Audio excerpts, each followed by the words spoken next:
to Kinks and Beats Daily. I am your host, Tony Fry. Thank you for joining us today. It is New Year's Eve, 2019. If you're listening to this in real time, I hope you guys are having a wonderful end to your 2019 and have some fun planned for this evening. Maybe you'll hear the topic of today's podcast while you're out at your parties, although I do question the kind of parties you attend that are playing songs from 1974 at the stroke of midnight. But this would be an appropriate one. Today we're talking about Ding Dong Ding Dong by George Harrison. It was released as a UK single on December 6, 1974. It was released as a Dark Horse track on December 9th, 1974, and then as a US single on December 23rd, 1974. So this track popped up in a few places around the world all throughout the month of December 1974. And it is obviously attempting to be a holiday track. And it was a top 40 hit in the UK and the US. It was a top 20 hit in other countries around the world. But, you know, it sold fairly well for being a tune that in America was released 9 days before New Year's.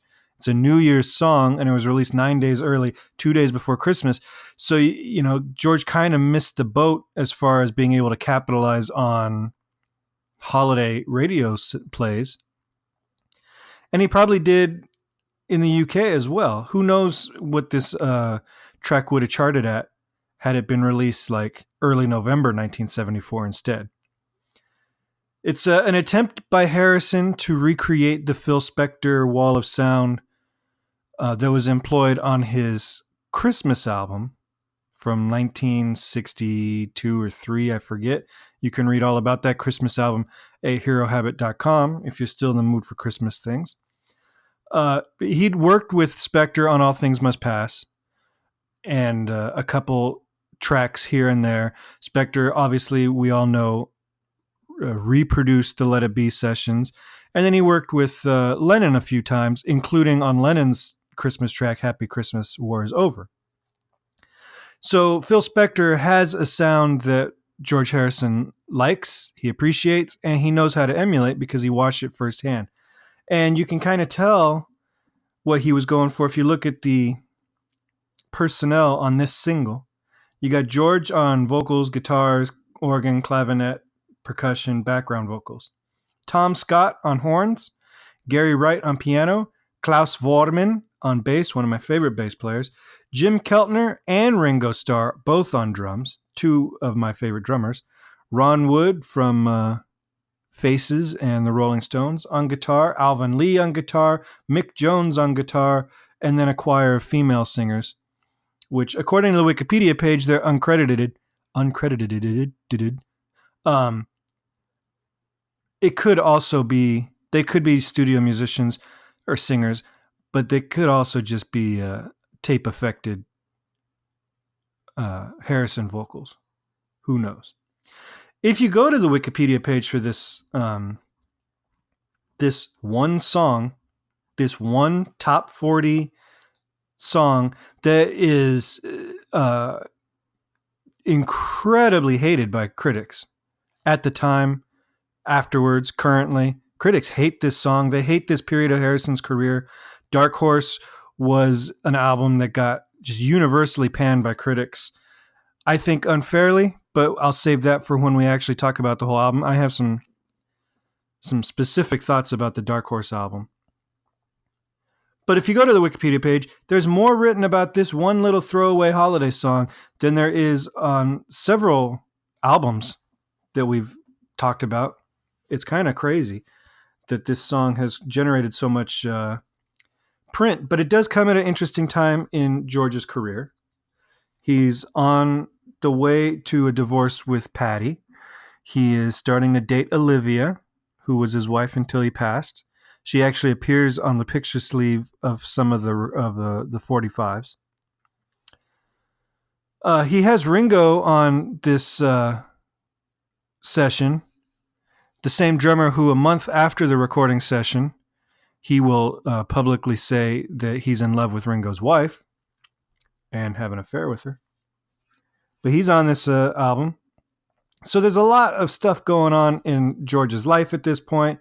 He's on on his way to a North American tour that is going to get just destroyed by critics. He's losing his voice. There's a lot happening. So I get why there's a lot written about this. I think Harrison's voice on this song actually sounds cool, raspy. There are a couple of moments on the Dark Horse album in general where it doesn't sound great, but I think there are actually moments when the hoarseness of his voice suits the song. And in this case, I think it does too. So as was the case for a few Harrison tracks, the lyrics to this were inspired by things that were engraved on his house wall by one of the previous owners, Sir Frankie or Lord Frankie Crisp. I forget if he's a Sir or a Lord or both those things or neither of those things.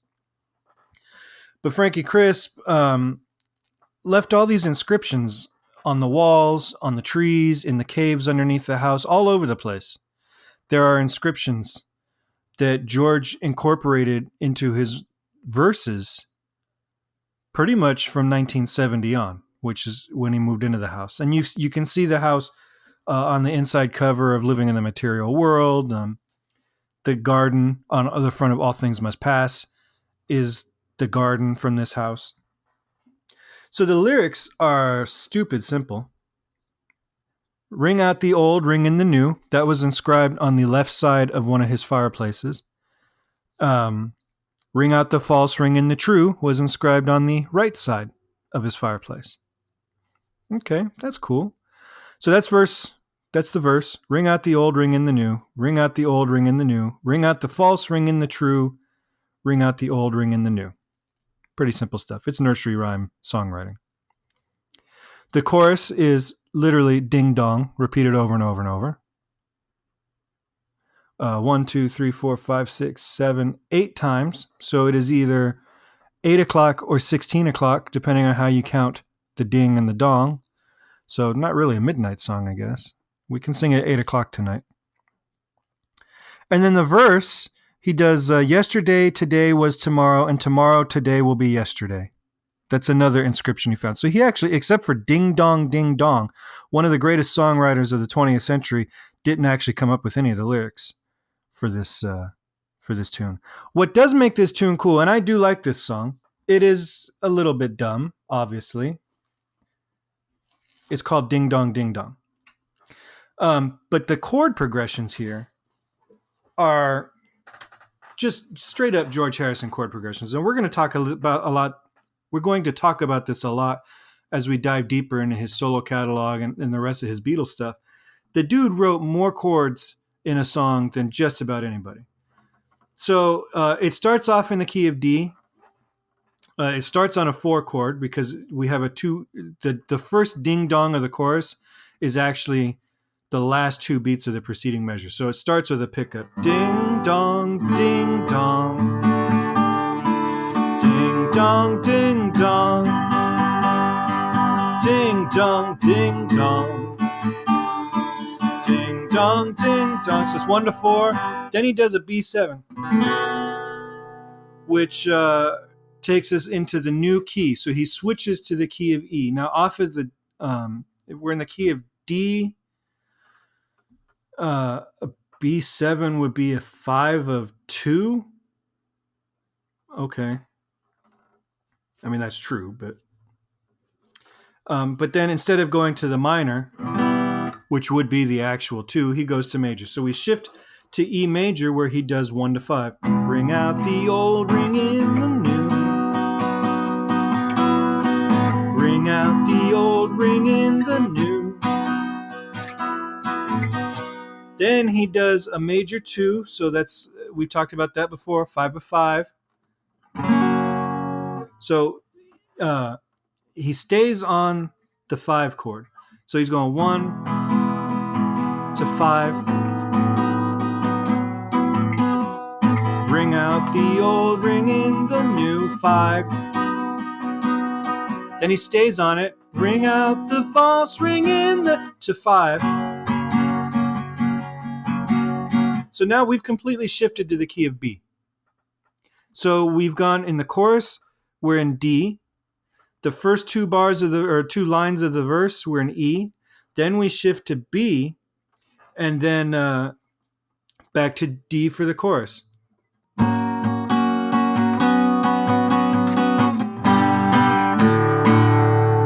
Ding dong, ding dong.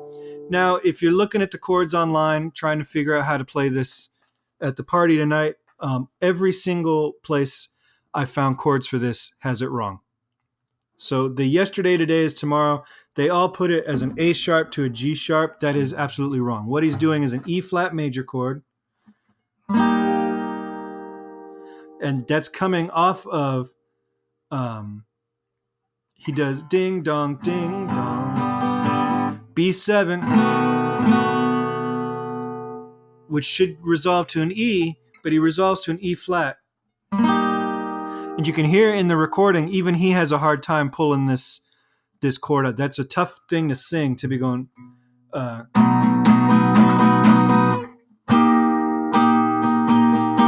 So it's a weird one. So he's doing E flat major. Yesterday, today was tomorrow. A flat minor. So our first minor chord of the song. And tomorrow, today will be yesterday. Then to B7. Then we're back to E.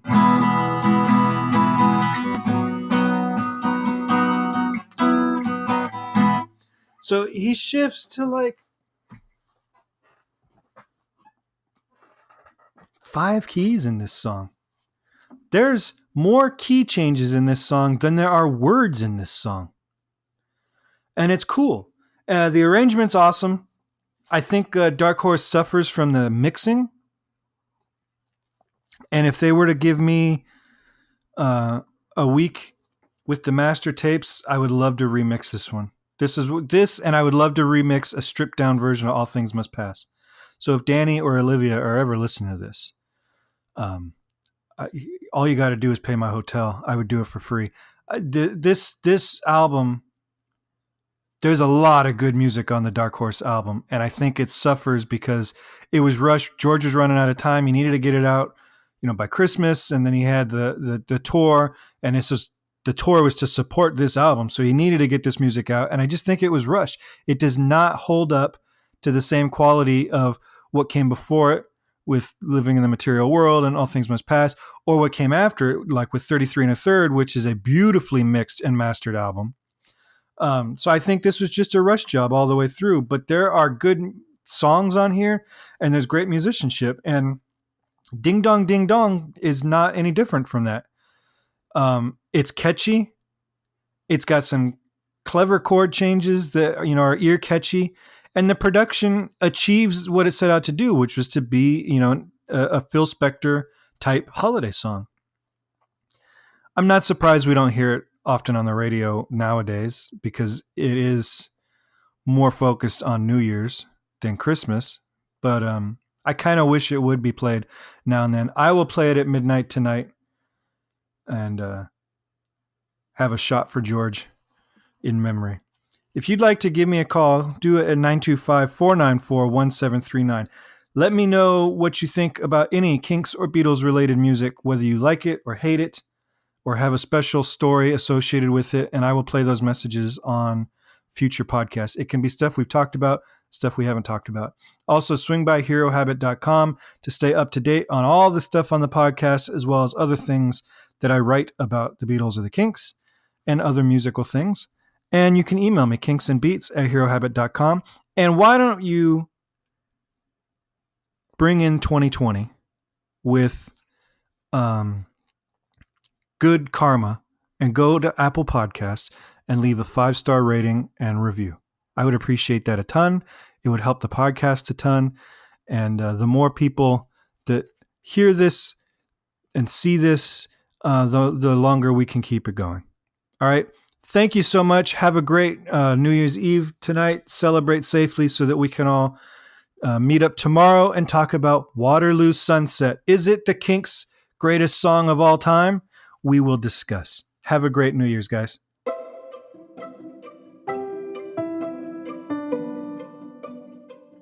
This podcast is presented by the Hero Habit Podcast Network. Swing by HeroHabit.com today to comment on this episode and poke around our growing database of sports and pop culture news, reviews, and collectibles. HeroHabit.com. Collect your heroes.